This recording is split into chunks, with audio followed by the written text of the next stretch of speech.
Good afternoon, everybody. This is Brad Newenswonder, Deputy Commissioner, and I want to welcome you to the November 3rd Lunchtime Hot Topics. We don't have a long agenda today, but we have some pretty important updates to give you.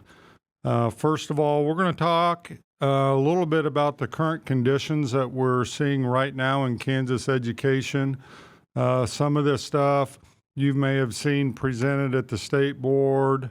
Maybe some curriculum leaders, maybe council of soups, but I think we need to think about this over and over because these conditions could it's just something that we need to keep forefront in our mind when we think about the next 2-3 years.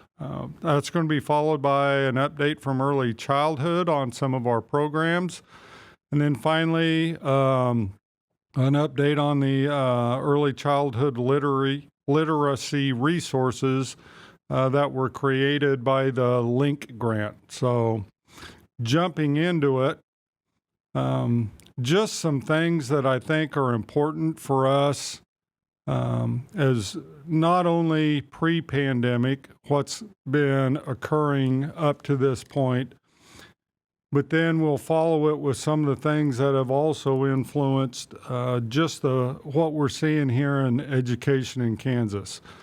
When we think about, and especially this is helpful when you're visiting with your community, your board, just patrons, that our student demographics continue to change. And at no point, for example, in history, has 1 in 5 students identified as Hispanic. We're also seeing an increase in students. 1 in 10 students identify themselves as something other than white, Hispanic, African American. That's a growing population.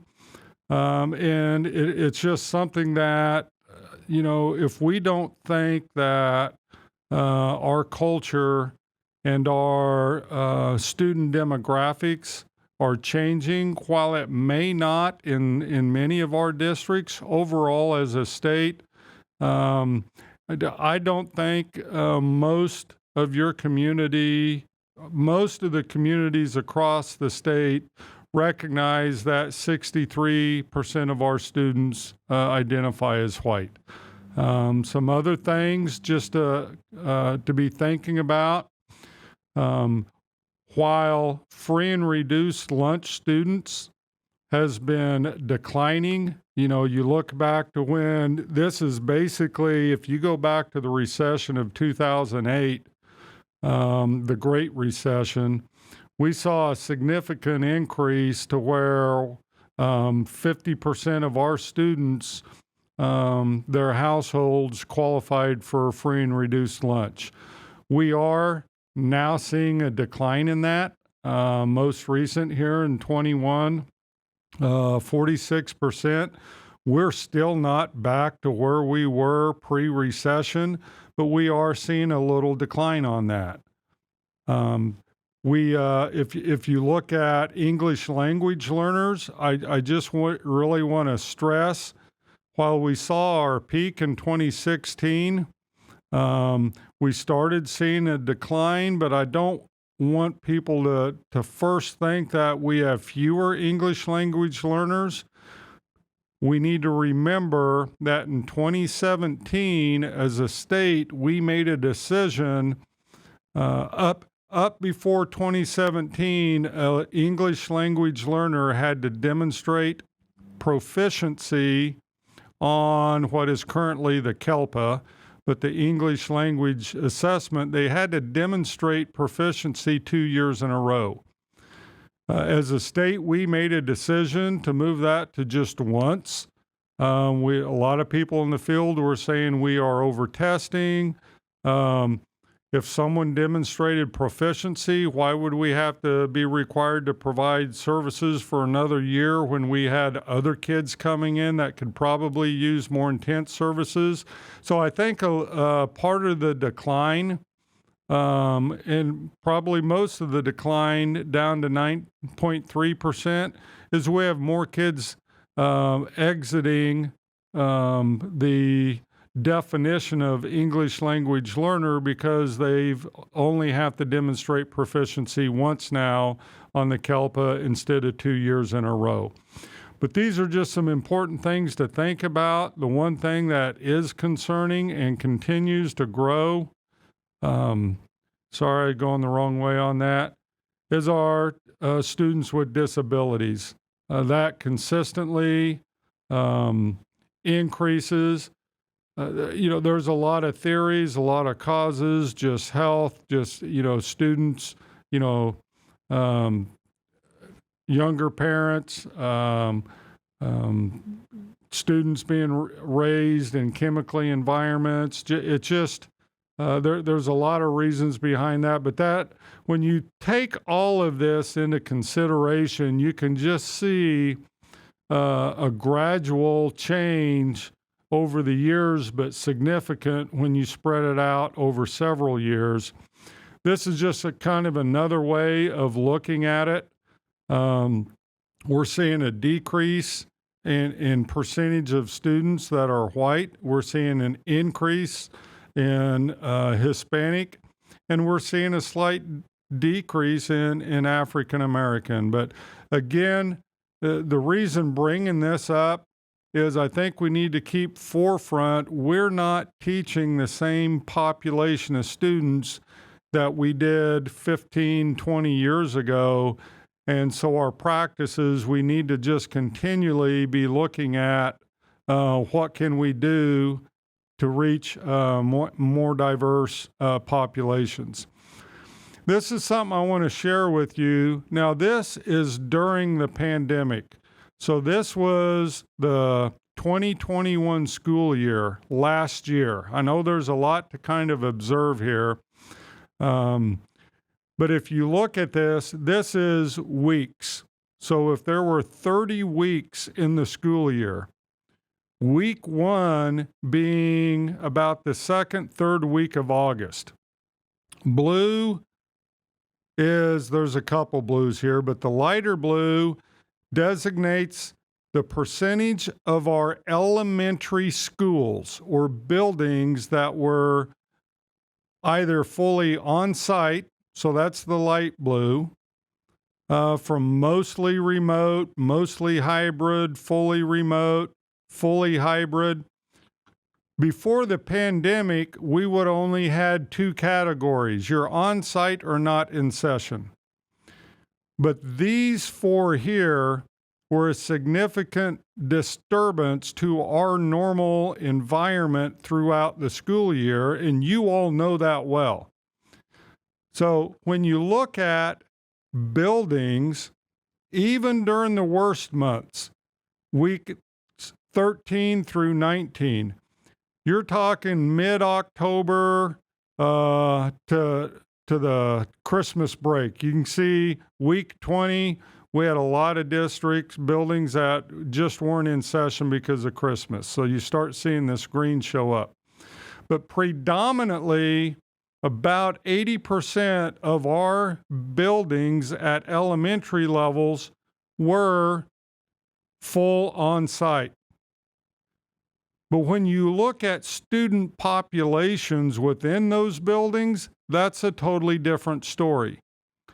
So while even in our worst time, 80% of our buildings were still on site, you can see we had times where over 60% of our students were in and out of school, mostly remote, fully remote. It's just, and if that does not, so this more tells the disruption to students, where the top one tells disruptions to buildings. And I think, during the pandemic, these are things that we just really need to keep forefront, that last year was not normal when you consider the experience, not only, even this is just looking at students in those buildings and those learning environments. That doesn't mean all the people in light blue didn't have kids, individual kids that had to be quarantined or teachers that had to be quarantined. So this is just looking at the types of opportunities that were being shared, but we knew throughout the whole time, even though I was fully remote, I had teachers and kids that were being quarantined throughout the whole thing. That's elementary. This is high school. Again, if you just look at the schools, predominantly, most of our high schools were in session. It looks like high schools were affected maybe a little more than elementary. But then when you look at high school student enrollment, again, a significant impact on the learning environment for those students. So those are just things that I think as we, you need to have conversations not only with yourself, but your community. When people are like, well, we just want to go back to normal. These are things that over the next 2-3 years, it's not going to look normal because we have a lot of kids that need supports for things that the experiences that they missed. And I think we all agree that there most likely will be a new normal. And over the next few years, we as a state and you as districts have had an influx of federal ESSER funds that are specifically, you need to be looking locally at your data. We're looking at state data, but looking locally about what are the effects that we're seeing and how can we invest that to meet our most vulnerable students. Just some other effects of the pandemic that we noticed. Enrollment this is between 2019 and 21. So we wanted to look at pre-pandemic to post-pandemic. Our enrollment statewide dropped by over 15,000 kids. We've never seen that before. Where did those kids go? Well, we know it during that time we had an increase in families that chose to homeschool or looked at some other option, maybe virtual. But I believe, if that virtual is run through the school, that's probably captured. We just know that we've got to look at how do we re-engage with about 15,000 kids that just did not show up during the pandemic. From 19 to 21, and I'll get this corrected, I think it's important for you to have the years. While attendance wasn't significantly affected, and again, this is the attendance of the ones that did enroll, but remember at that time, we were counting a kid working remotely as being in attendance. So, attendance, that just tells us that you did an amazing job of engaging with kids when they were in and out of those remote hybrid situations. But this is alarming to us. Chronic absenteeism, that's students that missed 10% or more of the year, saw a huge increase, the highest we've ever had as a state in Kansas. It's concerning to us, and I think it's, again, you need to look locally because we know chronic absenteeism, if it's consistent, is a direct correlation to graduation rates. Truancy went up significantly. Learning remotely during the testing window. We had about 12,000 kids that did not get to participate in last spring's state assessment because you couldn't take the test remotely.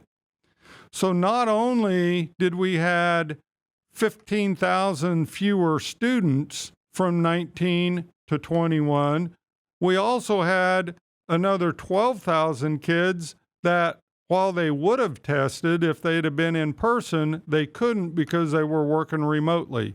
So I'm just saying this because anybody in the science of trying to look at comparing 19 to 21, you're comparing two totally different cultures. So while it's informative, it's, I don't believe, directly correlate, because we're not comparing apples to apples, as well as, you know, parent refusal to take the exam doubled. Let me go back one. I think I had one more.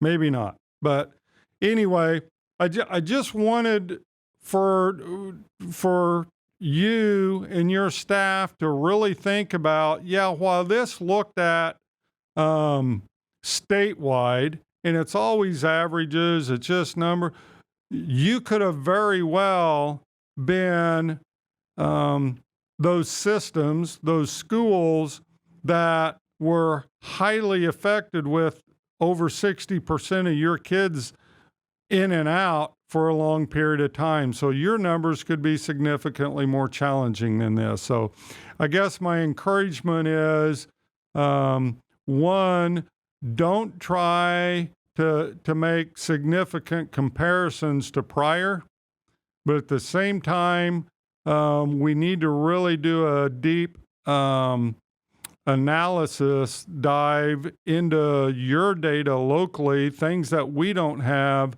to really look at how are our students, not only academically, but right now, even more importantly, socio-emotionally, what resources, how can we fully get the best use between now and the next 2-3 years with our federal ESSER funds to address some of these challenges we're seeing. And I gave you a quick glimpse, but we are also coming up on Thanksgiving, the holiday seasons. I can't tell you how thankful we are at the State Department to continue to work alongside it and serve all of you out there. I know it's a challenging time, but we are all family, and the more challenging the time gets, the closer family come together and support each other. I encourage you to seek out those in your buildings that need a little lift, not only the students, but the faculty and staff. We are definitely in this together, and couldn't be more proud to be able to serve all of you out there. But we are blessed and thankful for the opportunity that we have to do the kind of work that our kids will need every day, regardless of what our environment and culture is around us. The kids don't see that. They see us and they respond to us, and we gotta take care of ourselves and take care of the ones around us. So if you need anything, you know how to get a hold of me, and we will move on with the rest of the updates. Thank you, and have a great Thanksgiving.